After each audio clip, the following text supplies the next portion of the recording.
pessoal, sejam muito bem-vindos ao canal Ricardo Felício Oficial, agora no Rumble ou no Odissê. E o tema de hoje será sobre a COP28, o famoso carnaval fora de época, e o seu objetivo sinistro de gerar dificuldades econômicas para todo o planeta. Para participar deste vídeo e comentar um pouco sobre o assunto, meu convidado é o professor Dr. Pedro Éric Carneiro. Ele é economista, doutor em Relações Internacionais, autor de diversos livros, incluindo Ética Católica para a Economia, da editora Apres. Seja muito bem-vindo, professor. Como vai o senhor? Muito bom. Muito obrigado aí, Ricardo, pelo novo convite. Estamos aí para discutir a COP28, né, cara? 28 é demais, né? Mas vamos lá. Pois é.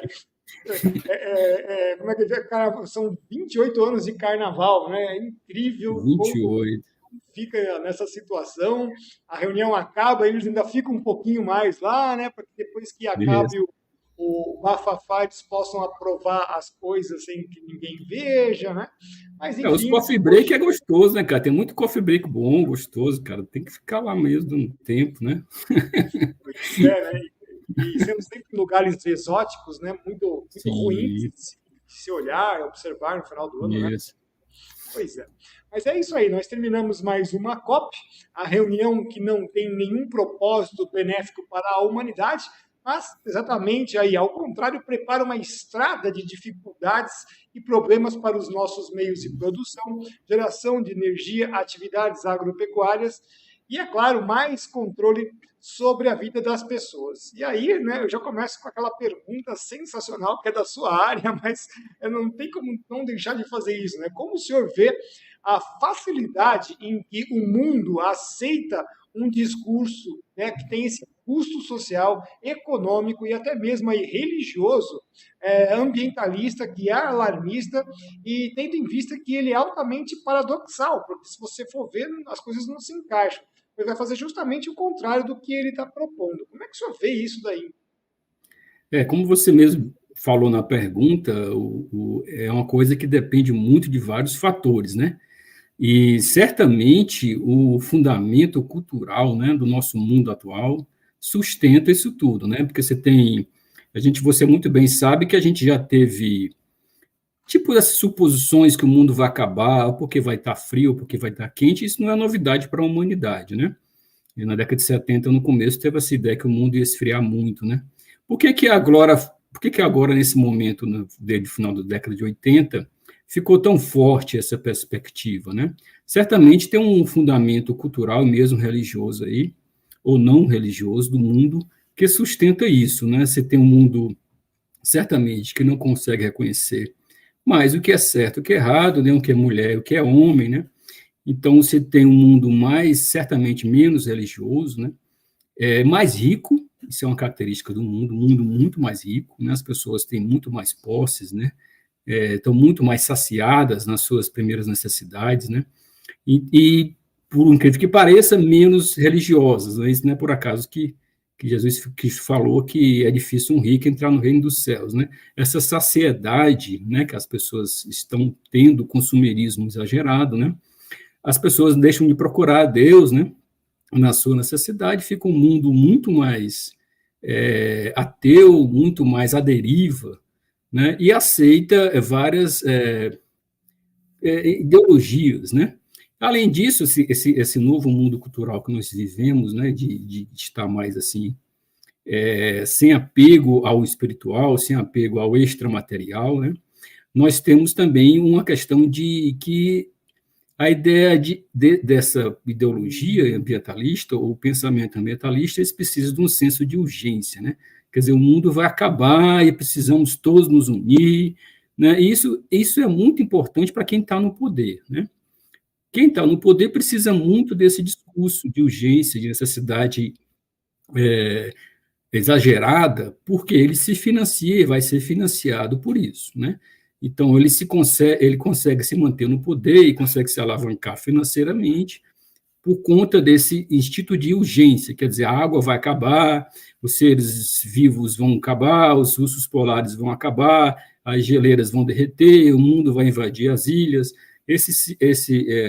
espírito de urgência, né, que já tem aí, sei lá, 40 anos, e as ilhas continuam aí, né, e as geleiras continuam aí, mas eles continuam a alimentar, né?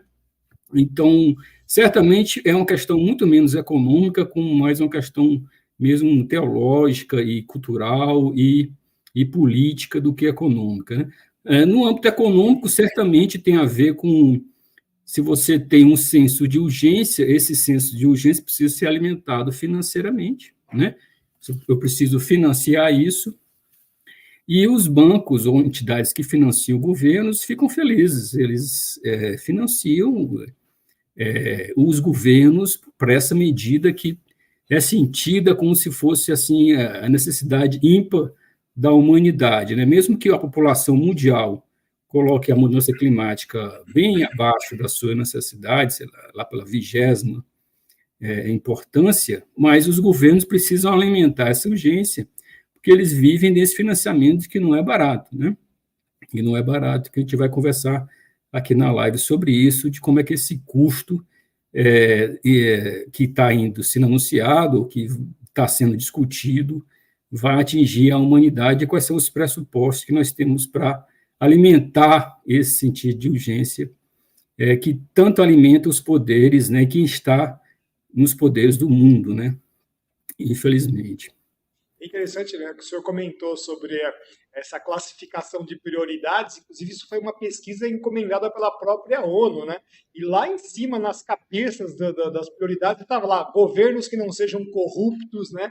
Emprego, energia e saneamento básico, ou seja, água barata, e mudança climática estava lá profundo, como o senhor mesmo lembrou, né? E o pessoal sempre esquece disso. Foi um tiro no pé, né, professor? Foi bem engraçado isso daí. Exatamente. Mas, quer dizer, oi, pois não. Mas o custo disso, que é alimentado, é um negócio assim gigantesco, ímpar na história da humanidade. Você, em alguns sentidos, financiar um ídolo, né? Qual é esse ídolo? A Mãe Terra, né? Você está financiando um ídolo que todos do planeta têm que pagar, né? Essa é a lógica. E é basicamente uma seita mesmo, né? Você está alimentando e quer convencer as pessoas dessa seita, né? Interessante que o senhor falou pagar, né, que a gente pode traduzir dizimar, né? Quando você põe o dinheiro, e como a gente vê que dinheiro representa sangue, o suor do seu trabalho, faz todo esse sentido espiritual, né, professor? Se você vê as análises de custos recentes aí disso, a gente vai discutir isso depois, você tem um custo individual, inclusive. Sim. Quer dizer, os custos mais básicos aí falam em $500 por pessoa no mundo. Quer dizer, um negócio assim inimaginável, né? Mas, assim, os pressupostos econômicos também não devem ser levados muito a sério, né? Então, a gente vai conversar um pouco sobre isso. Tá certo. E já que a gente começou falando sobre paradoxo, nós tivemos uma COP pela segunda vez em um país árabe que tem, por excelência, a própria exploração de petróleo. O sultão Al Jarbin é, inclusive, o presidente da estatal dos Emirados Árabes Unidos e tem aumentado a produção de petróleo e não diminuído. Inclusive, ele adiantou aí a perspectiva que seria colocada para 2030 para 2027. Né? Então, quando a gente observa que grandes fundos controladores como a Vanguard e a BlackRock têm, inclusive, diminuído significativamente os investimentos nas áreas do ESG, que é esse ambiental, social, né, gerencial, especialmente as que encarecem a produção de petróleo, gás e geração de energia elétrica, né, isso aí não deveria soar como um sinal para o mundo que tudo não passa de uma fraude para poder atacar ou até mesmo atar, né, especificamente aí os países pobres, os países produtores de alimentos, os países que são exportadores de matérias-primas, né, excetuando, claro, o petróleo. E como é que o senhor vê isso? Porque é muito claro que eles já dão esses sinais que eles não aceitam isso, né? Assim, a gente não precisa ir muito longe. A gente, aqui no Brasil mesmo, você tem o que o Brasil representa para o mundo em termos de meio ambiente. O estrangeiro, ele pensa no Brasil, ele pensa na Amazônia, né, se você pensar nessa questão climática. E a Petrobras vai explorar petróleo na bacia da Amazônia. Né? Tanto na Foz como na bacia, já, se você pesquisar na internet, você vai ver lá com os campos de petróleo já, o IBAMA deu deu um latido, mas a AGU já falou que está liberado, então você pega o próprio governo atual, ele meio que sentido de aprovação, quer dizer, você tem um país que, para o estrangeiro, é conhecido como o pulmão do mundo, ou pelo menos o que foi conhecido como pulmão do mundo, ele está tocando, sei lá, não estou nem aí, dane-se, eu vou explorar supostamente um ativo que está sendo acabado no mundo, né? Mas, na verdade, não está sendo acabado, como você bem falou, não param investimentos na área de petróleo e gás, né? Mesmo porque você tem uma guerra na Ucrânia e com a Rússia, que são dois grandes produtores, né? E você tem o país, que é um dos países que mais propagam a ideia de aquecimento global, mudança climática do mundo, que é a Alemanha, voltando a produzir com carvão, importando da África. Então, na verdade, se você é de chorar a hipocrisia que você tem nesse debate, né? Porque você vai para uma COP28 pedindo dinheiro e falando que o mundo tem que fazer uma transição, sei lá, que eles chamam de responsável, contra os combustíveis fósseis, e, ao mesmo tempo, você está explorando combustível fóssil supostamente pulmão do mundo, né? Então, a gente não pode realmente não acreditar no que está escrito no papel, né? A gente, além de ter um mundo à deriva, a gente tem realmente um predomínio da hipocrisia nos poderes do mundo que é de assustar, e eu acho que nunca foi visto na história da humanidade tamanho desprezo pelo que se faz e pelo que se diz, né? É realmente impressionante. É a diferença, né? Quando a gente vê ainda essa linha do paradoxo, né, que a primeira meta lá dos Objetivos do Desenvolvimento Sustentável está lá com erradicar a pobreza. Isso aí cai por terra, né? Porque se você começa a encarecer a base econômica, ou seja, geração de energia, petróleo e alimentos, nunca que essas pessoas vão sair da pobreza, nunca que elas vão ter alimentos fartos em casa. Não é assim, professor? Não existe histórico de país que enriqueceu com energia cara, certo? Isso não existe. Então, para você ter um enriquecimento, você tem que ter uma energia barata. Seja lenha, seja combustível fóssil, né? Seja carvão, você tem que ter uma fonte de energia barata. A empresa eu preciso produzir, eu preciso alimentar, né? Eu preciso de transportes, e tudo isso envolve energia, né? O próprio ser humano, para se mover, ele precisa se alimentar, e esse alimento envolve energia, né? A produção de energia. Então, não existe no mundo nenhum histórico de país que enriqueceu com energia cara. Então, se você está encarecendo a energia do mundo, que é a energia mais barata do mundo, é a energia por meio de hidrocarboneto, né? Fazendo uma transição para uma energia muito mais cara e muito menos eficiente, isso vai encarecer muito. Como é que eu vou financiar isso? Como é que eu vou financiar os países pobres? Isso vai ser a um custo gigantesco, né? E certamente, se isso for por meios apenas de finanças, a gente sabe muito bem que a corrupção no mundo não foi debelada. A gente tem vários países na África do Sul, e também a Ucrânia, a Rússia também, e China são conhecidos como países que a corrupção impera, que esse dinheiro, se for por meio de doação, muitas dele vai para o ralo, né? Vai para o bolso de alguém. Então, alguns pressupostos de modelos econômicos, aqui estou falando só como economistas, eles tratam o mundo, primeiro um pressuposto muito equivocado, que você vai saber falar melhor do que eu, é o pressuposto do gás carbônico, né? Então, qualquer modelo econômico, ele vai pressupor de início que o gás carbônico é maléfico, certo? E o volume e o aumento de gás carbônico vai fazer mal e vai dar prejuízo à produção. Isso é um pressuposto de qualquer modelo econômico que trata do clima, qualquer um. E o pressuposto, na minha visão, já começa equivocado, né? Você sabe muito bem disso, então você tem um distanciamento do economista para o climatologista aí gigante, que você toma como pressuposto no modelo econômico que o gás carbônico é mau para o mundo e traz grandes prejuízos, quer dizer, traz aumento de tufão, traz aumento do nível do mar, e isso vai trazer prejuízo gigantesco para as populações e para o mundo. Então, eu preciso corrigir esse prejuízo. Daí os economistas calculam o tamanho desse prejuízo dos tufões, furacões, elevação do nível do mar e morte de pessoas, que sabe muito bem que quem mata mais é o frio do que o calor, mas eles desprezam esse aspecto e vão tudo, conta tudo e falam assim, esse tanto aqui de prejuízo é tantos por cento do PIB global.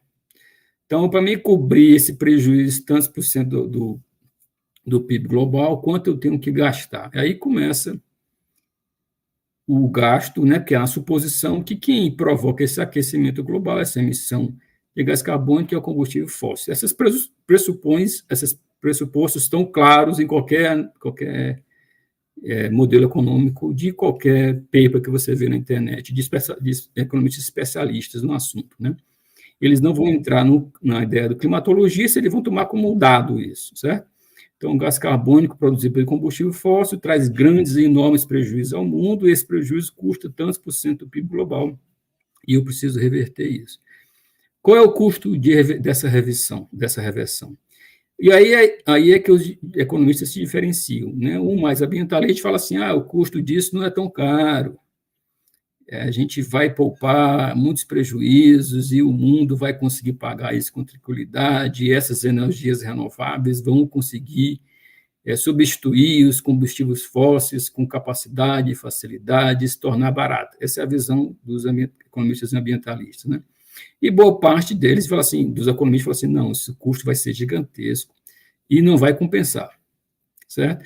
Mas mesmo os estes que falam isso, que não vai compensar, quer dizer, é melhor deixar como está e não gastar nada, eles têm um pressuposto errado, né?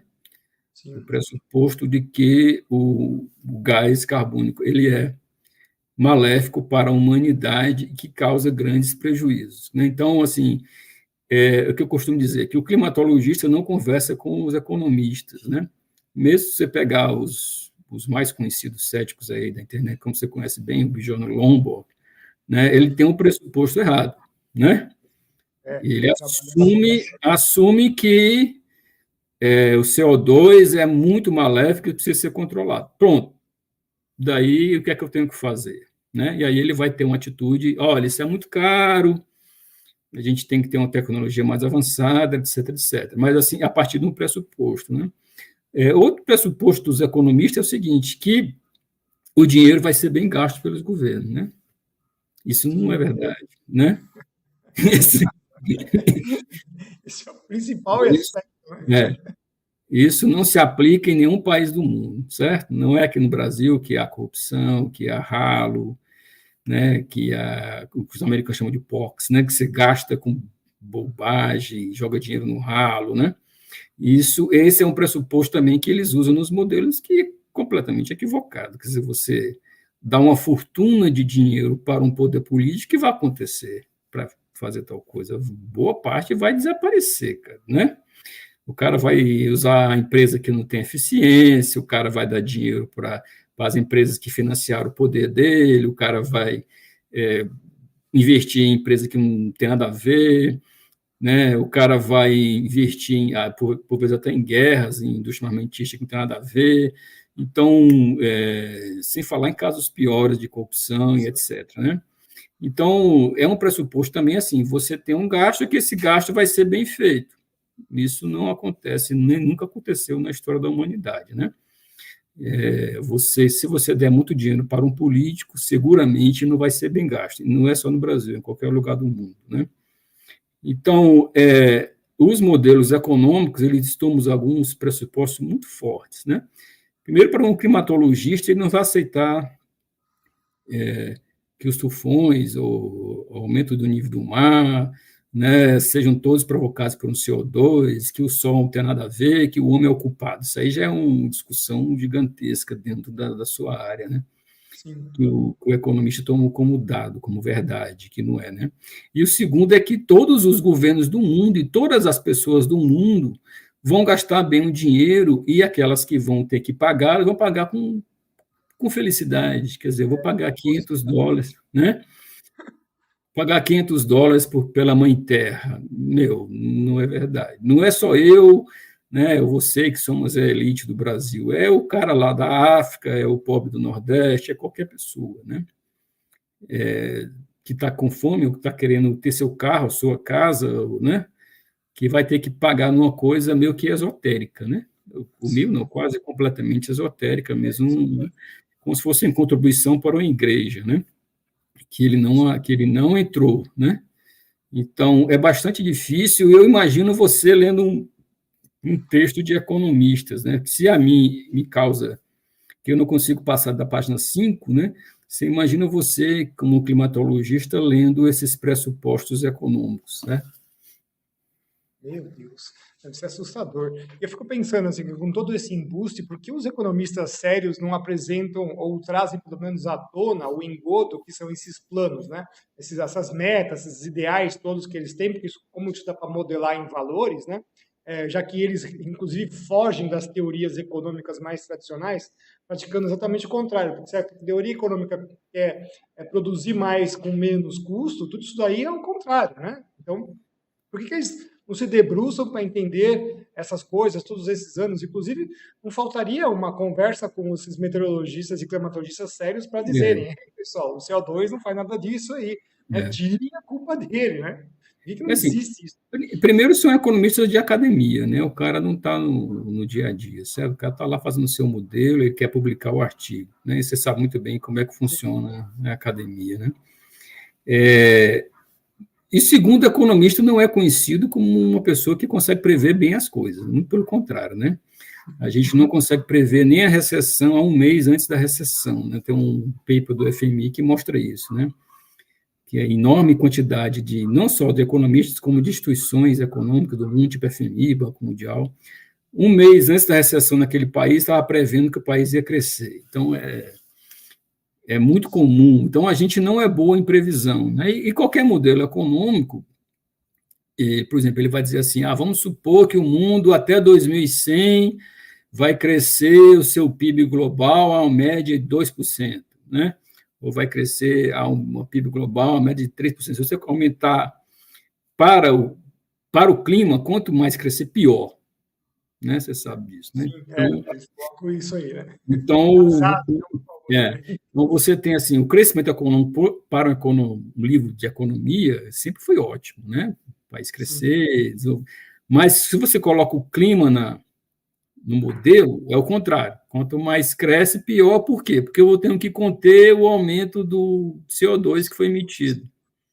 E, supostamente, esse CO2 vai destruir as florestas, destruir a geleira, destruir os mares, destruir as ilhas, etc. Então, o crescimento econômico no modelo econômico climático ele é perverso. Não é isso? Nossa, que loucura. Sim. Então, quanto mais cresce, pior.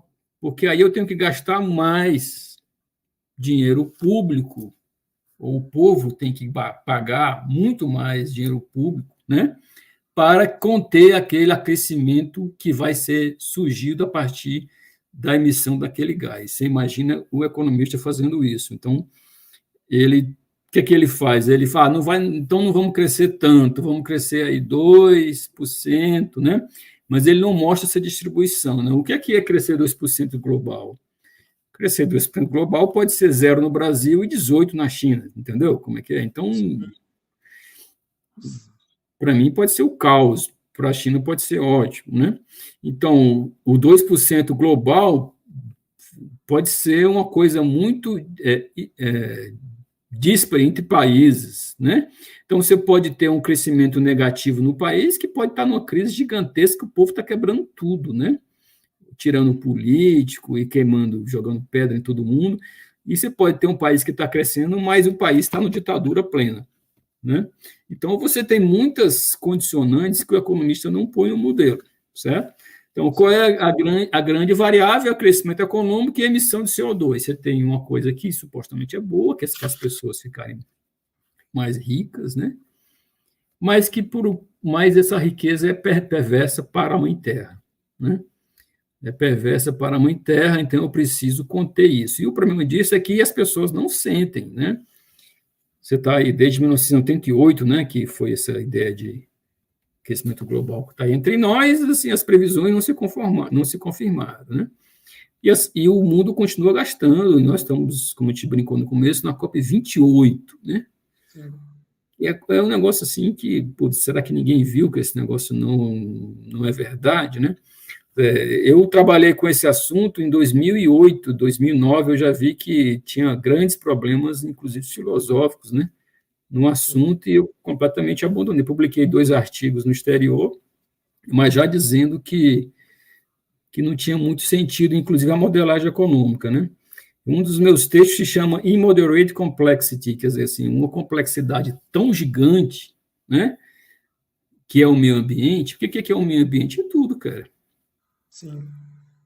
É tudo. Eu respiro o meio ambiente, né, eu como o meio ambiente, né, eu vou no banheiro por causa do meio ambiente, eu fico doente por causa do meio ambiente, eu sou alto, sou baixo por causa do meio ambiente, né, e várias coisas. Então, é tudo. Como é que eu vou modelar uma coisa que é tudo? Né? Assim, o título do meu artigo é esse, é um immoderate, quer dizer, assim, é uma complexidade que eu não consigo nem lidar com essa. Né? Então, você põe 2 variáveis que são imoderadas, né? Que assim, não são moderadas, que é o meio ambiente e governo. O que é o governo?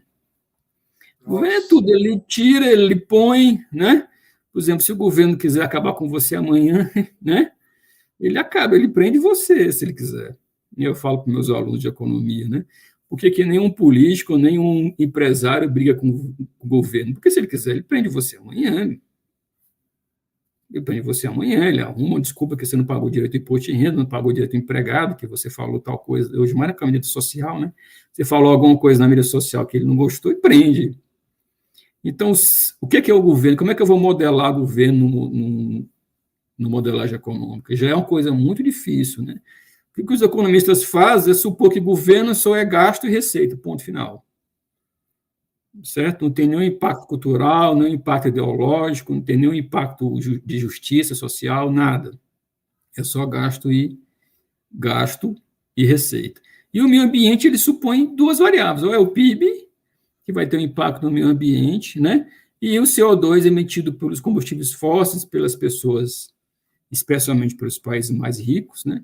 Que está destruindo o planeta, que eu preciso que todo mundo pague por isso, né?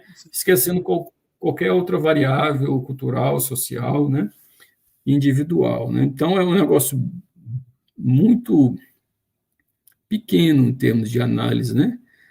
Mas é comum isso se fazer na economia. Mas quando você junta 2 variáveis tão difíceis como governo e meio ambiente, fica uma questão que você, e na minha opinião, não se deveria tentar modelar, entendeu? Eu não sei como é que você faz com o clima para modelar as mudanças climáticas, que você vai ter que lidar com o sol, com nuvens, com o mar, né? Então, é um negócio, assim, muito complicado, né? Mas o economista não quer saber, ele não lida com essas questões que você trata e assume que o CO2 é ruim, né? É interessante que, no final das contas, para a gente resumir essa história, já até fiz isso em algumas palestras, né? A temperatura do ar ela fica em função do IDH, né? Quer dizer, quanto maior for o IDH, a temperatura sobe mais. Quer dizer, é uma coisa assim tão absurda que quando a gente mostra isso para as pessoas, elas ficam pasmas. Mas é verdade, que o professor está confirmando agora. E aí a gente tira uma segunda conclusão disso, né? Que pobreza é desejável, né, professor? Porque pobreza Sim. não faz o IDH subir. Aí a gente vê de novo que é checkmate na primeira meta da ODS. Quer dizer, é tão claro isso, né, professor? Assim, tem a ideologia igualitária, mas igualitária para os outros, certo? Em qualquer país comunista, como você bem sabe, existe uma casta rica, né? Sim. Todo mundo está vivendo numa pobreza, mas existe uma casta rica, né? Que domina e tem muito dinheiro, né? Então, basicamente assim, eu vou de jatinho para a COP 28, 27, e que for, para discutir que você vai ficar pobre. E que você tem que ficar pobre pelos próximos 100 anos, senão a Terra vai aquecer 2 graus. Né? Essa Nossa, é por, assustador.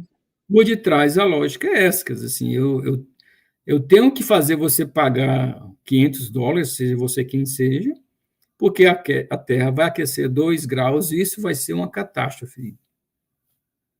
Uma Você catástrofe que a está. gente sabe que na história do planeta nunca houve, né? Foi muito mais quente que isso e nós tivemos a abundância do mundo natural, né? Esconder essas realidades é realmente surreal, né? A ciência realmente foi para o ralo, né, professor? Você vê que o mundo critica tanto a crença dos fiéis, né?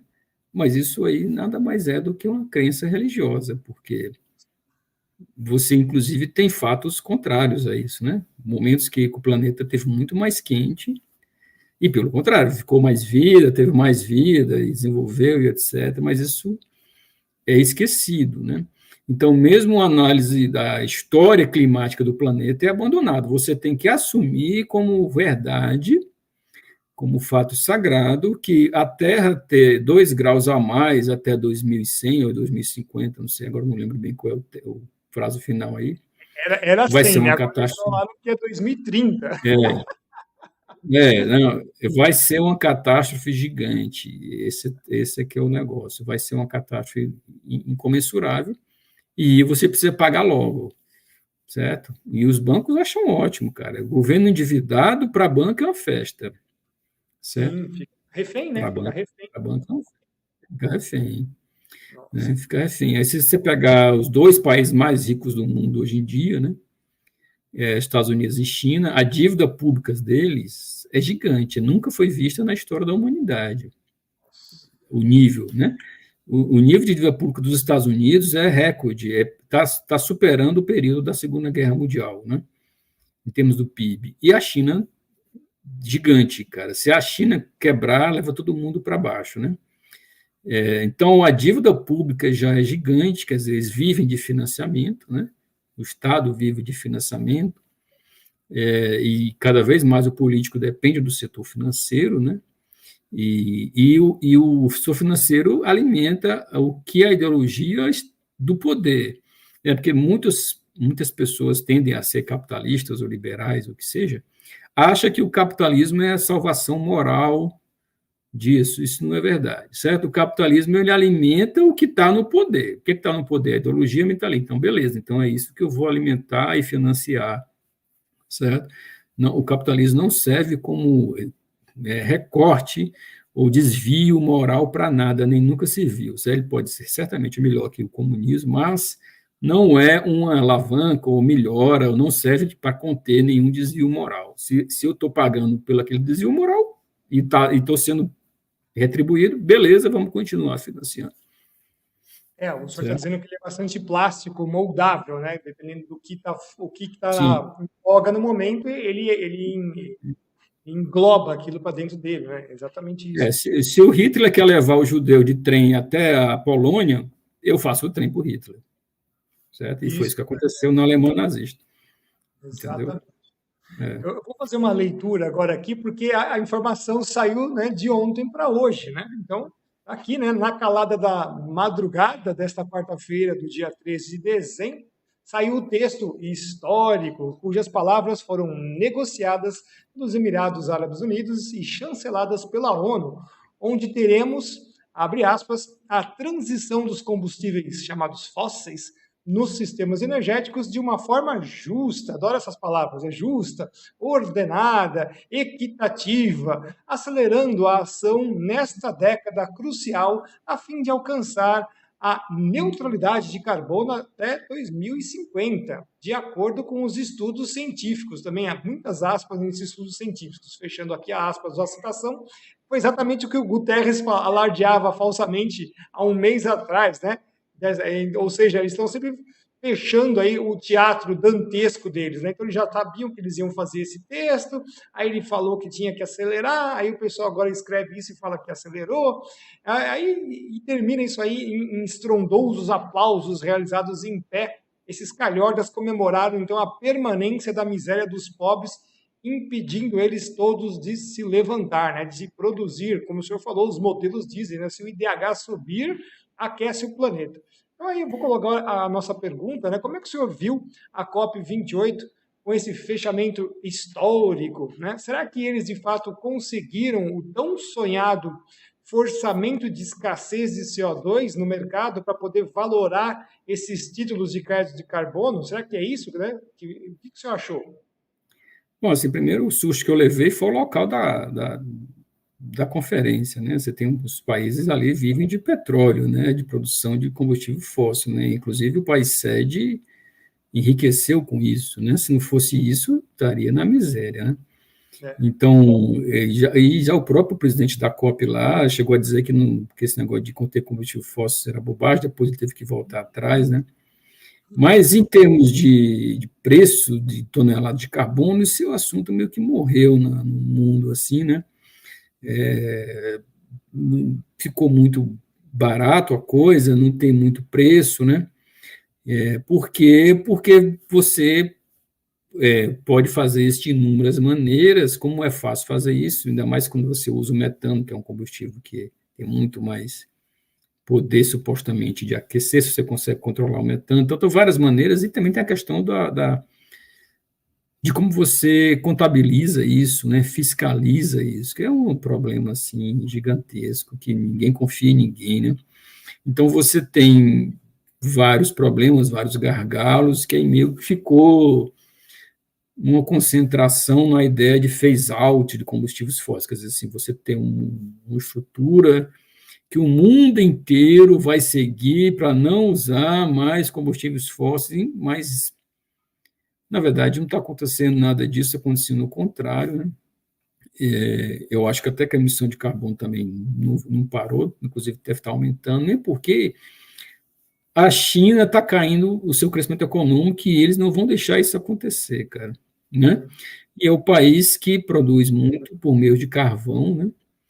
E lá ninguém dá opinião na China, porque os caras, entendeu, fecha a porta mesmo e manda você embora, né? Então, eles fazem o que eles querem. Então, numa situação em que o crescimento econômico da China está diminuindo e eles se sustentam politicamente por esse crescimento econômico, né? E eles não vão querer isso, em que a população chinesa sofra com isso, porque isso pode ter um problema social gigantesco, enorme, né? Eles não estão nem aí para esse negócio, eles vão lá participar, dão uma mãozinha, mas assim, o que acontece com a COP, com essas copas, é que eles ficam concentrados na Europa e nos Estados Unidos, né? Sim. Eu não sei como é que esse pessoal de país rico entra nessa bobagem, porque eles estão pagando por uma coisa que eles nem fazem, né? Então, se você pegar a emissão de países tipo Inglaterra, é peanuts, não é nada, né? Então, se pegar a emissão da França também, um país que vive de energia nuclear também é pequena, então eles estão pagando uma fortuna para uma seita, né, cara? E, infelizmente, essa é a verdade. Você está financiando gente como a China, esse tipo de coisa, né? Que coisa. Então, a China não tem problema nenhum com isso. E o Brasil também, eu acho que ele até age de forma esperta, vamos dizer assim, esperta, assim, ele vai lá, discursa, pede dinheiro, né, como o governo fez, chegou lá, pediu muito dinheiro, reclamou que ninguém está mandando dinheiro para o Brasil mais, enquanto manda explorar a bacia amazônica para ver se tem petróleo. Ela já está explorada, né, já está liberada algumas bacias, né, enquanto faz aqui as empresas brasileiras comprar gás da Venezuela e etc. Né, quer dizer assim, o que acontece na prática não sai no jornal, né? Não sai. Fica só aquele discurso de que o mundo vai acabar, que a emissão de CO2 é muito prejudicial e a gente tem que fazer alguma coisa urgente. Tem que ser urgente, né? E aí você paga, eu pago, né? E esse dinheiro vai para quem está no poder, né? Certamente. Essa que é a pergunta que eu queria fazer agora, né? Vamos ver assim só no aspecto, sai do aspecto global e entrando no regional, né? A Europa a gente já viu que decretou a sua sentença de morte, né? Como o senhor mesmo falou, por que eles estão pagando esse negócio? Não tem menor sentido, já que a população deles cada vez é menor, né? O consumo de energia é praticamente ridículo, né? Os Estados Unidos e o Canadá também seguem esse mesmo padrão. Contudo, a gente já sabe que a China, a Índia, a Rússia... Estados Unidos chega a ser um caso mais esquizofrênico, né? Porque eles têm muito combustível lá, cara. Sim. Eles talvez tenha mais do que os países do Oriente Médio, assim, de capacidade de produção, né? Quem fala isso muito é o Trump, né? Eu vou fazer o freaking aí, quer dizer, eu vou procurar gás em todo buraco, aí não estou nem aí para esse negócio. Quer dizer, eles têm uma capacidade de produzir gigante e eles ficam comprando o petróleo da Venezuela, cara. Então é um negócio meio bem esquizofrênico e bem ridículo até, né? Então, aí, como a gente vê que todos eles não estão fazendo não vou fazer nada, né? O Brasil, por outro lado, já tem o quê? Tem uma agenda muito avançada em implementação de legislação grotesca, draconiana. Como o senhor vê isso? Porque se eles não estão fazendo, por que nós temos que fazer, né? Então, nós vamos realmente mexer na nossa matriz energética, que já há pouco ou quase inexiste industrialização. Nós vivemos de mineração e agricultura para manter o PIB. Né? Por que a gente tem que pagar essa conta do aquecimento global? Não soa meio estranho? Lá fora ninguém faz nada, mas aqui dentro eles ficam preparando essas legislações para cercear aqui os nossos direitos civis. Tem alguma coisa mais por trás? Ou realmente é só uma comelança de dinheiro que todo governo adora fazer, que é colocar mais imposto? Como é que o senhor vê essas duas possibilidades, professor? Assim, meu primeiro trabalho sobre meio ambiente, né, como economista, eu resolvi publicar um artigo sobre orçamento do meio ambiente. Isso faz bem 20 anos, isso, né? E aí eu mostrei que o Ministério do Meio Ambiente tinha um orçamento menor do que o vice-presidente. O que é que faz o vice-presidente? Nada. Então, o Ministério do Meio Ambiente do Brasil, o país que tem talvez maior quantidade de parques florestais do planeta, né, e tem a floresta amazônica, tinha um orçamento menor que o do vice-presidente. Quer dizer, nada, significava nada. Por quê? Por que isso acontece, né? Porque a resposta que eu recebi foi que a gente é financiado pelo exterior.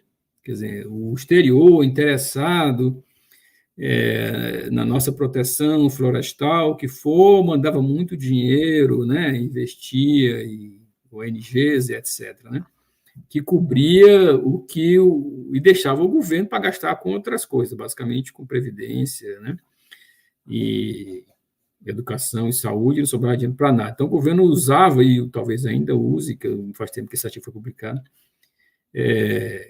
fonte externa, para fazer coisas que ele vai cantar ao mundo. Estou protegendo a floresta amazônica, na verdade o dinheiro não é do Brasil, é um dinheiro que vem de fora. Né? Mas isso tem risco, você sabe muito bem que quem paga controla, né? Quem paga controla, certo? Então, se eu mandei dinheiro, eu quero controlar, eu quero que você dê aquela área ali intacta, eu quero que aquela tribo não sofra nenhuma interferência, né? Isso no Brasil, o governo brasileiro geralmente assina e concorda, mas na prática mesmo, a gente sabe muito bem como é que funciona as coisas no Brasil, né? Então, mesmo que você falou da legislação draconiana, né, a legislação meio ambiente do Brasil é uma das mais severas do planeta, né? Mas, assim, daí a ela funcionar tem uma grande distância, né? Porque nós, no Brasil, nós não somos conhecidos por fazer a fiscalização, né? Fazer o compliance dos nossos atos legais, muito pelo contrário, né? A gente põe no papel e meio que esquece aquilo, né? Ainda mais como você falou aí da COP, né? Colocou um adjetivo na lei, já era, entendeu? A transição tem que ser responsável ou justo, quer dizer, que ela não vale mais nada, porque o que é ser responsável, o que é ser justo, isso não está resolvido nem na filosofia aristotélica, entendeu? Não está resolvido que foi feito há 2.500 anos atrás, não foi resolvido, nem hoje foi resolvido. Então, não se sabe o que é justo nem responsável. Então, você colocou um adjetivo, você simplesmente falou que não vale nada aquilo. Certo? Então, a nossa legislação também é muito cheia de adjetivo, né? Eu tenho que manter a mata intacta. O que é isso? Eu não posso fazer nada, não posso nem pisar lá, ou eu posso derrubar uma árvore e colocar outra. O que é isso? Então, você tem várias nuances, né? E, além disso, você tem que ter um instituto de competência que consiga fiscalizar e cobrar, né? E não funciona, porque dependendo de onde você esteja, ou da região que você esteja, não tem nem lei naquela, não funciona nem as leis mais básicas, como de crimes, né? Então, fica difícil você fiscalizar, entendeu? Então, assim, eu tenho muita dificuldade com qualquer legislação, das brasileiras às mundiais, que usem conceitos não quantitativos, como responsável, justa, adequada, né? Sustentável, é um negócio muito difícil. O que é a ideia de sustentabilidade? Não dá para definir isso, né? Mas tem uma parte assim que eles podem fazer, pelo menos eu vejo assim, professor, por exemplo, o negócio dos resíduos sólidos, né? Fizeram todo esse alarde, etc. e tal, e o que isso virou no final das contas? O problema continua não sendo resolvido, mas todo mundo, ou pelo menos vários municípios, colocaram um imposto de lixo em cima das pessoas. Quer dizer, e ainda por cima, o imposto é dado pela metragem do imóvel. Olha que coisa ridícula, não é pelo número de pessoas. Quer dizer, se você mora sozinho numa casa grande, você tem que pagar lixo pra caramba, senão você não produz lixo. Então, continua sendo totalmente injusto. Então, meu receio é mais por esse lado, de que eles coloquem essas legislações draconianas de cobrança direta em algum lugar que você não consegue mais escapar, né? E não nessas outras assim que são mais genéricas. Se o senhor não vê um perigo nisso, né, nesse tipo de coisa, vamos colocar um imposto em cima do combustível de gasolina ou da passagem de ônibus, porque a pessoa não vai mais poder, ela tem que fazer lá 60 viagens por mês, né? E a passagem sobe porque ela tem o imposto climático, ela vai ter que absorver aquilo no orçamento, né? Porque ela não vai deixar de ir para o trabalho sem o ônibus, né? Não é perigoso nesse aspecto, professor?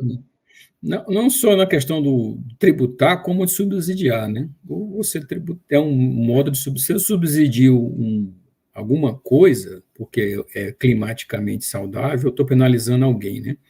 Isso. Porque não faz aquilo, né? Então, certamente tem ainda mais em uma circunstância em que você não tem mais apreço pelo ajuste fiscal, né, seja no Brasil ou nos Estados Unidos, né, ou na Europa, que há muito tempo não consegue fazer ajuste fiscal, eu preciso me financiar. E a ideia de mudança climática, que é convincente para boa parte da população, né, quer dizer, por que é convincente? Porque hoje em dia a criança está no pré-primário, está ouvindo histórias que a água vai acabar, né? Então, você tem uma enculturação gigantesca que torna a pessoa, né, de ela dar aquele dinheiro para cumprir para ela se sentir bem, como se desse um dinheiro, um dízimo para uma igreja, né? Eu vou contribuir com aquilo. Então, se eu consigo convencer a consciência das pessoas nisso, eu vou conseguir cobrar o seu lixo aí. Você está muito rico, hein? Você está fazendo muito lixo, então eu vou lhe cobrar mais, né? Então, realmente tem isso, e tem a questão do subsídio, você pegar o subsídio a carros elétricos, né? É também um negócio gigantesco, cuja finalidade ou com o impacto isso ambiental é nulo ou até pior, né? Negativo, né? Então, você tem muitos debates em relação a isso, mas certamente essa força ideológica que é alimentada pela mídia e que é alimentada pelos livros escolares pré-primários, né? Aqui em casa eu tenho que ficar corrigindo meus filhos toda hora, né? Então, meu filosofia de Rousseau, né? Quer dizer, o que é que acontece hoje em dia? Você tem um rebaixamento do ser humano, né? Como se fosse um idiota, um perverso, e uma exaltação do animal, né? Com o animal, eu peguei o livro do meu filho que falou que os animais têm consciência igual aos humanos, para você ter uma ideia. Então, você tem livros de crianças de 10 anos, né? Então, você tem uma culturação, porque assim, eu e você, na verdade, nós somos uma elite do país, em termos de cultural, de formação, né? Então, você pegar 99% da população brasileira, vai aceitar aquilo ali como dado. O bichinho sofre, ele realmente sente, ele é tão igual aos seres humanos, entendeu? Você não tem aquela base sólida. No Brasil não tem nada disso, né? Então, você consegue convencer a eles que eu tenho que fazer você pode ter um imposto para salvar os cachorros de rua, isso é possível, cara. Se você pegar o tanto de mães e pais de cachorro atualmente, né? Mulheres e homens que chamam os cachorros de filho, de etc. Então, você consegue ter uma força cultural, uma força social para você cobrar esse tipo de imposto, né? Se você hoje fizer um mal a um animal, capaz de ser preso, mas se você fizer um mal a um ser humano, pode não acontecer nada. Então, você tem uma mudança cultural muito gigante no mundo, e outra coisa assustadora é que em tão pouco tempo, né? Muito pouco tempo na história da humanidade, que você tem uma sociedade global que não consegue reconhecer nem o que é homem, nem o que é mulher, né? E você tem um impacto muito, muito, muito rápido Né? E, obviamente, que esse impacto social tem impacto econômico, certamente. O Estado começa a cobrar de você por coisas inimagináveis há tão pouco tempo, né? Como um lixo mais ou lixo menos, ou você comprar sacolinha de mercado, você vai no sacolinha de mercado e você paga sacolinha de plástico, né? Por quê? Você paga sacolinha de plástico? Porque aquilo ali está protegendo o planeta, né? Sei lá, aquele 15 centavos lá que você paga, você não pagaria, ou o caso do canudinho, que é uma coisa que me irrita profundamente, né? Quer dizer, o canudo vem enrolado no plástico e ele é de papel, né? Então, você tem esse tipo de coisa que você tem que aceitar, porque você vive dominado, por, na verdade, por uma seita mesmo, né? Uma seita religiosa, que você vive nessa igreja que é dominada e que domina e que tem muito dinheiro, né? E o dinheiro está aí, né? Para quem está no poder, né? Então, professor, hoje cada vez mais a gente vê o Fórum Econômico Mundial, a ONU, as ONGs mandando em tudo, né? Como eles são ilegítimos para exercer um controle autoritário global, observamos cada vez mais os governos entregando, né, se entregando aí a essas agendas. Podemos até dizer, praticamente eles se tornaram marionetes aí desse teatro, né? Tendo em vista o que nós observamos aí nas COPs, né? O senhor não vê isso? Ainda mais que vale lembrar a Jacinta, que foi a ex-primeira-ministra da Nova Zelândia, sendo filmada saindo da sede da BlackRock em Nova York, onde ela foi lá receber a ordem dos seus mestres globalistas. Então, o senhor acha realmente que eles vão lá na COP fazer simplesmente um teatro já daquilo que já foi decidido pelo Fórum Econômico Mundial, pela ONU e pelas ONGs aí, porque sempre vão aquelas pessoas das ONGs também nem sei quem manda, né, eles para lá, né, com o dinheiro. Como é que o senhor vê isso também?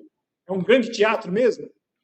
Assim, qualquer pessoa que tem no mercado financeiro, seja seu corretor, né, ou seu gerente, ou o dono do banco, ou o dono da BlackRock, eles sentam em algum tipo de ativo, né?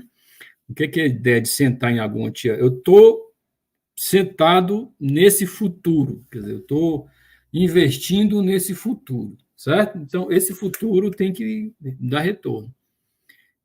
Um futuro do mundo depende dos políticos, das decisões políticas, né?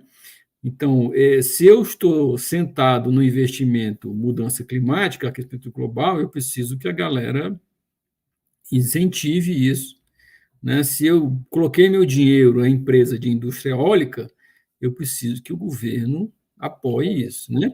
Se eu vou eleger alguém como um Trump que está nem aí para isso, meu prejuízo já era, eu vou dar meu dinheiro já era, certo? Então, certamente, qualquer empresa de finanças ou qualquer banco, ele tem um portfólio dele, né? Eu estou investindo nisso, nisso, aquilo. É que esse tipo, qualquer investimento que você faça tem um futuro diferente, certo? Vou investir, sei lá, na Petrobras. Você está achando que a Petrobras tem futuro, certo? Como empresa. Então, como qualquer investidor, os grandes investidores também têm isso. Então, como eles têm muito dinheiro, eles conseguem colocar os políticos no poder, né? Não só no Brasil, como em qualquer lugar do mundo. Se eu coloco o meu político no poder, para quê? Para guardar o meu futuro, para garantir o meu futuro, o retorno do meu investimento, certo? Então, certamente que você pegar o presidente da ONU, que chega a ser até cômico, né? Ele foi lá dizer que o gelo estava derretendo, quer dizer, sem informação nenhuma científica e assumir uma posição, ele certamente ele está contando uma história dos seus apoiadores, né? E esses apoiadores geralmente têm muito dinheiro, né? E isso tudo é pensado, quer dizer, eu vou até o COP28, eu vou lá viajar para o Antártico, sei lá, para onde for, para a Groenlândia, para mostrar que o gelo está derretendo, para dar um incentivo, para dar no jornal, né? E os jornais também são jornais amigos, né? Os jornais também eles têm donos, e esses donos de jornais eles fazem investimentos, né?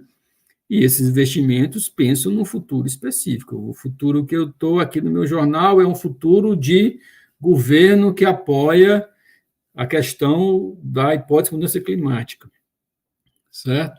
E eu vou alimentar aquilo ali na minha imprensa, na minha mídia, porque aquilo ali é meu investimento, certo? Então, quando a gente pensa em empresa de financiamento, fundo de investimento, qualquer empresa tem um portfólio de investimento, certo? E por isso que ele vai fazer aquele portfólio não pensando em moral ou ética, ou que ele quer que as pessoas pensem, ou verdade, ou justiça, ou que seja, isso não entra na contabilidade, vamos dizer assim, certo? O que entra na contabilidade é assim, vai me dar retorno. Para que o retorno seja bom ou mais alto, eu preciso daquele poder, daquela pessoa naquela posição, né?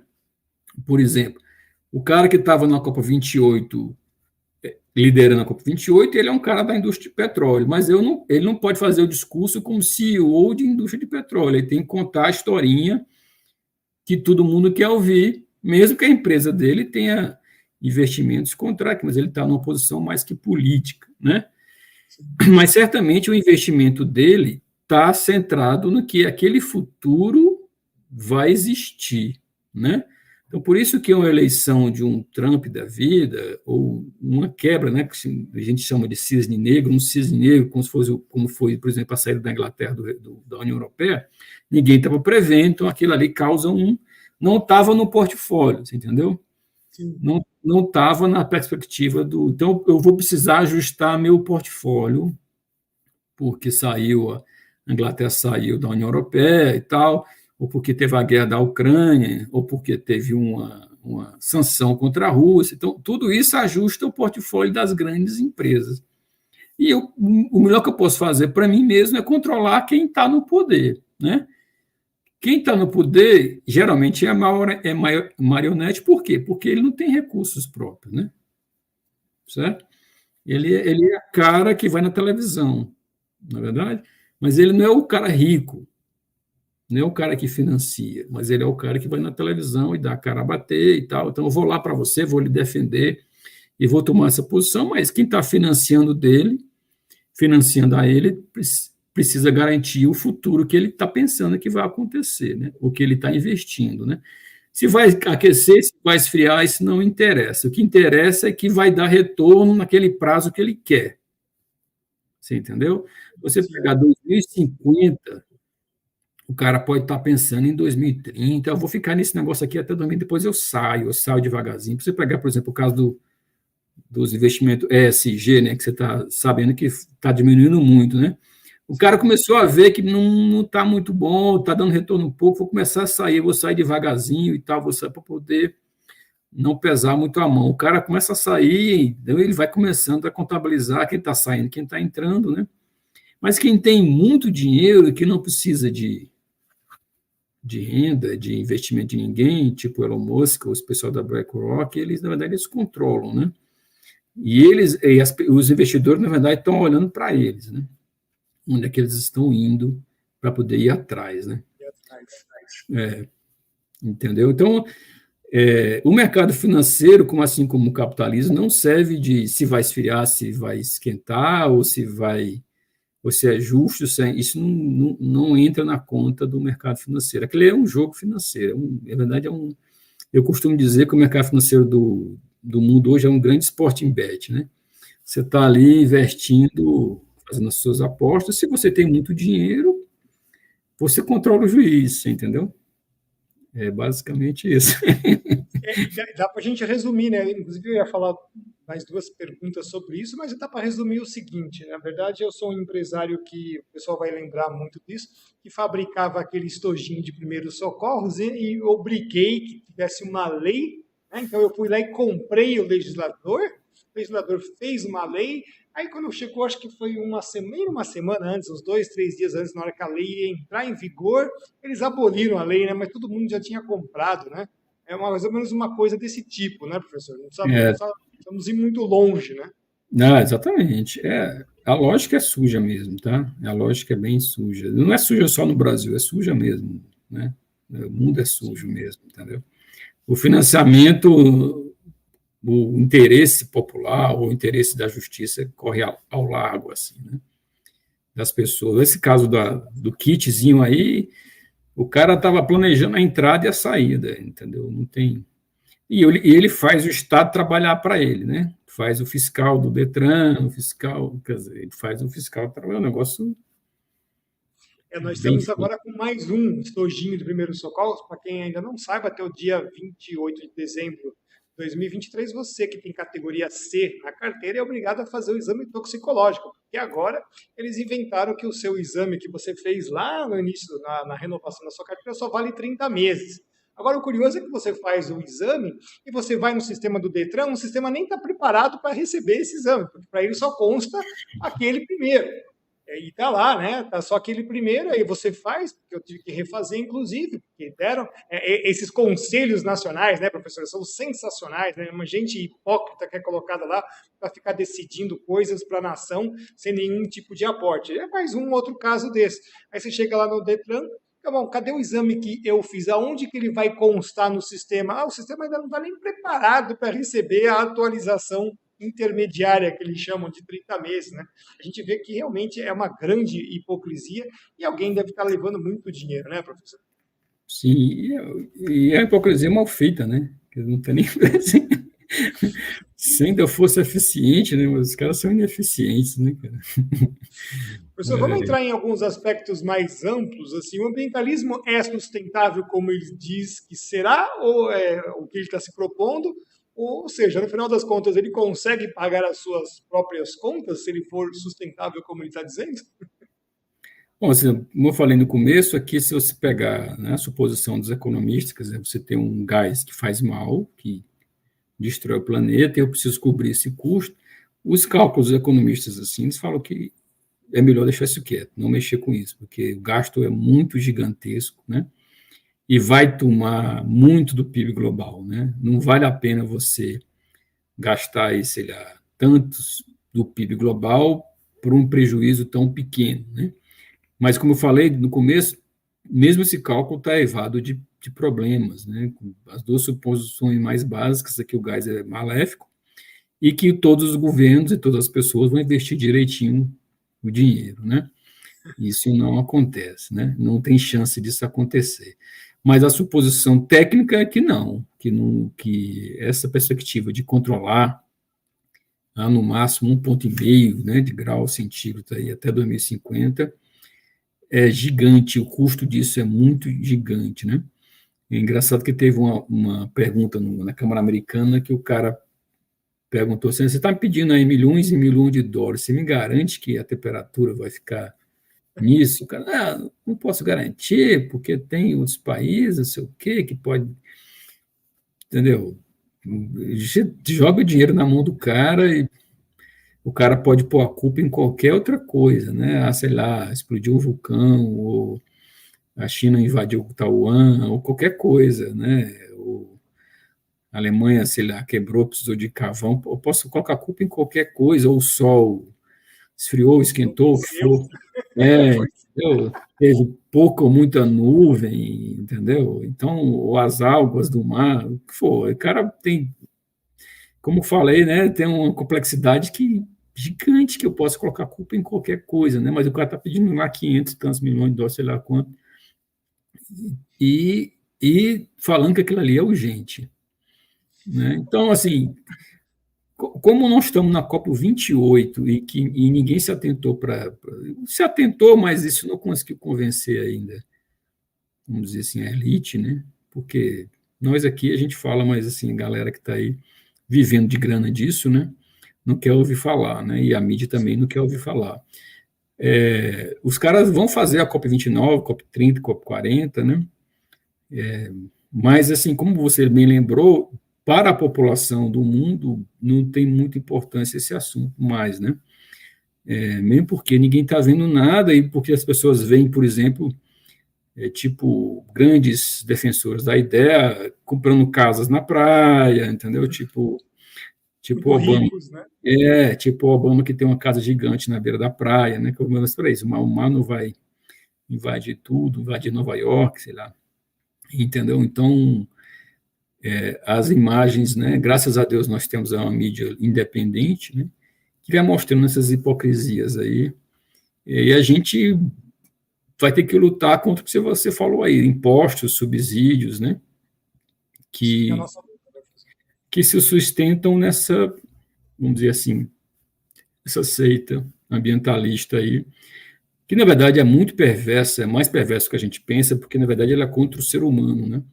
Isso. É contra as pessoas, a vida das pessoas, né? Contra o homem, né? Gente importante como Elon Musk já percebeu isso e já falou que, na verdade, eles estão propagando o genocídio mesmo, né? E ele falou isso com todas as letras. Então, a gente, né, está vendo isso claramente e, tristemente, essa ideologia, ou seita, é defendida por muitos líderes religiosos aí, né? Sim. Que nos ofende a cabeça, né? E o pior disso é que isso não é brincadeira. Você sabe muito bem que isso não é brinquedo. Na verdade, eles estão pregando uma política anti-humana, né?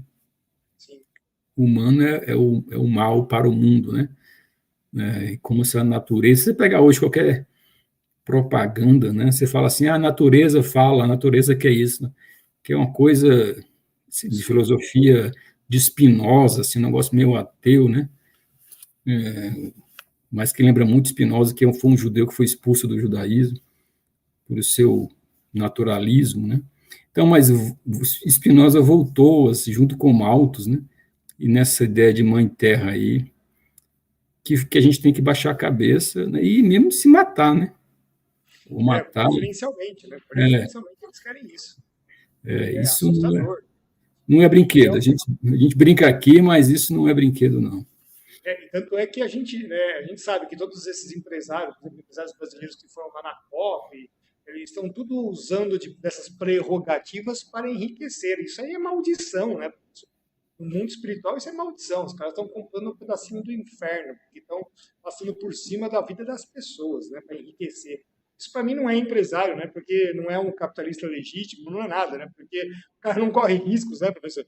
Ele já está com tudo preparado, o cenário para só enriquecer, né? Ele se sustenta numa ideologia mesmo perversa, né? O enriquecimento dele é fundamentado numa ideologia perversa e equivocada, né? E equivocada. Então, realmente é triste, né? E medonho para nós. Mas vivemos num mundo, como eu falei no começo, bem complicado culturalmente, que a gente não consegue reconhecer nem homem e mulher mais. Então, fica fácil para essas pessoas propagarem esse tipo de coisa, né?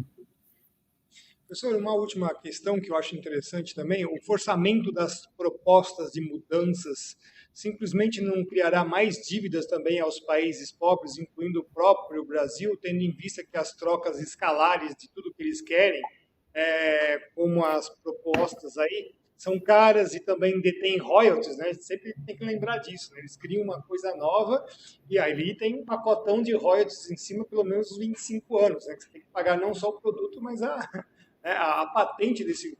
Você não vai gerar também mais dívida em cima, professor? É assim, hoje em dia, dívida é uma coisa que não falta no mundo, né? Se pegar os dois grandes países mais do mundo estão endividados, e outra coisa, muitos países mesmo, estão na mão da China. Você pegar assim, a África, você pegar Gana, por exemplo, a quantidade de dívida que Gana deve para a África é gigante. Muitos países da África estão meio que na mão. Você pega a própria Argentina, né? Ela saiu do mercado mundial e saiu do FMI, muito dinheiro é chinês, né? E o próprio Brasil, né? O Brasil, a China é o maior comprador, é o maior vendedor para o Brasil, né? Então, nenhum país da América Latina pode falar mal, nenhum governo da América Latina pode falar mal da China, porque certamente vai ter prejuízo imediato, né? Então, não só uma questão de endividamento, mas o endividamento vem com o poder, né? Aquela coisa, quem paga controla, né? Então, você está muito endividado, você está na mão de alguém, está na mão do que está ali financiando, né? Então, pode ser os Estados Unidos, pode ser o FMI, pode ser a China, pode ser a ONU, pode ser a União Europeia, o que for, você está na mão deles e eles vão ditar as regras, né? Então, quanto mais endividado você está, mais afogado e mais limitado na sua capacidade de dar a sua opinião, né? Você passa a não ter opinião. A opinião sua é a opinião de quem controla, né? Então, se você financiou um porto, financiou uma estrada para o seu país com dinheiro que não é seu, né?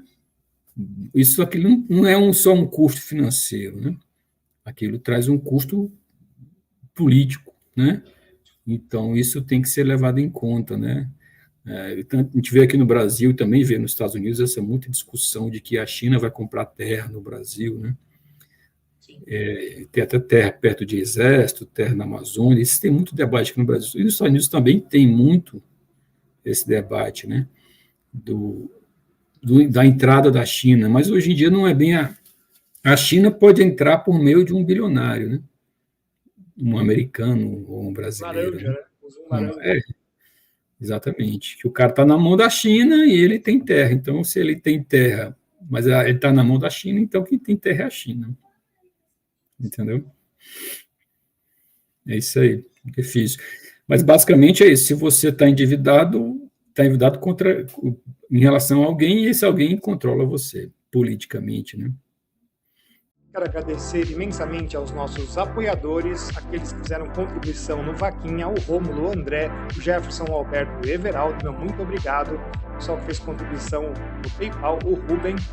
O pessoal que faz contribuição no Caixa, o Celso, Marina, Humberto, Maria e a Eliane, meu muito obrigado a todos vocês. E o pessoal que está no Apoia-se, os nossos 17 colaboradores, Augusto Carlos, Cristóvão, Edmundo, Euci, Eliana, a saída da Érica, meu muito obrigado, Felipe, Eliane, o José Rob, que passou por aqui, Gabriel, Joner, Lígia, Michele, Nelson, Nilce, Renato, Roberta e Ronald. Estou sempre orando por todos vocês que nos ajudam aqui no canal. Lembrando também que nossos agradecimentos aos amigos que sempre nos trazem materiais para fazermos os nossos vídeos. E eu quero lembrar a todos, você pai que quer introduzir o assunto da Bíblia aos seus filhos, está aí a Bíblia em quadrinhos, para os pais que querem iniciar os seus filhos nos estudos da palavra. Para o Natal, e uma boa pedida. Daí o link para vocês poderem adquirir também essa beleza, essa maravilha. E lembrando que a primeira parte do nosso grande projeto Mudanças Climáticas, Geopolítica e a Guerra Espiritual, a parte 1B, Bases Científicas e Epistemológicas contra a Fraude da Mudança Climática, vai até o dia 23 de dezembro, parte B. A parte A também poderá ser adquirida agora. Aproveitem que nós teremos um combo até o dia 23/12, uma mega promoção, onde o preço é pequenininho, como o Algorento está vendo aí. É pequenininho? É sim, Sultão, é sim, é bem pequenininho. Aproveitem, pessoal.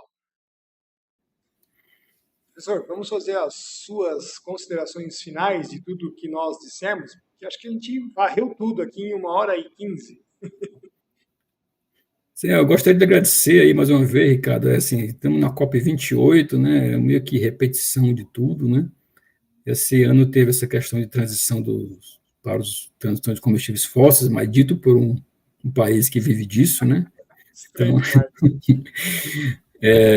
o que ninguém aponta isso na mídia internacional, que é bem incrível, né?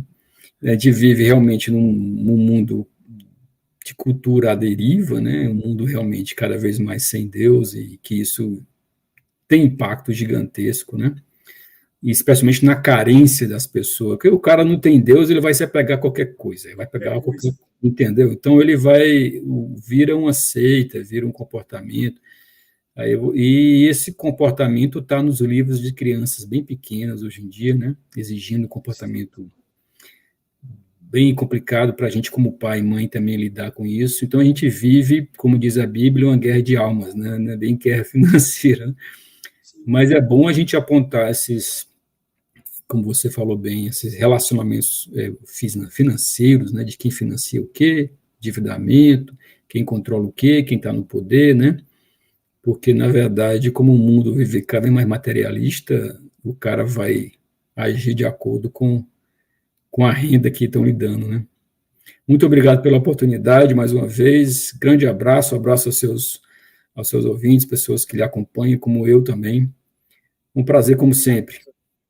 Sempre tem uma honra estar o senhor aqui, porque sempre traz informações muito precisas dessa área econômica, né? Porque eu conheço, eu sou o único economista que consegue ver que os modelos econômicos também estão todos equivocados quando trabalham com a parte de clima, né?